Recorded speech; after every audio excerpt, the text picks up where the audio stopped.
Ani Wallaggaadha. Gubbaadhaa badheerii yaana qabtee biyya leeqaa. Na dhageessuu laata warri qilleef biyyoo liiqaa. Warra waayyuu, warri sayyoof, warri iluu akka durii sana jiru. Warri jooteef, warri waa baraa, warri najjoof qilxufaarraan argaa jiru nagaan namaa.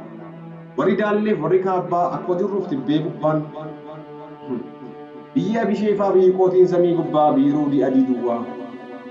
Biyyi gootni marsee eegu bosonni isaa dinqii bee Wallaggaan jira. Hunduu haa beeku.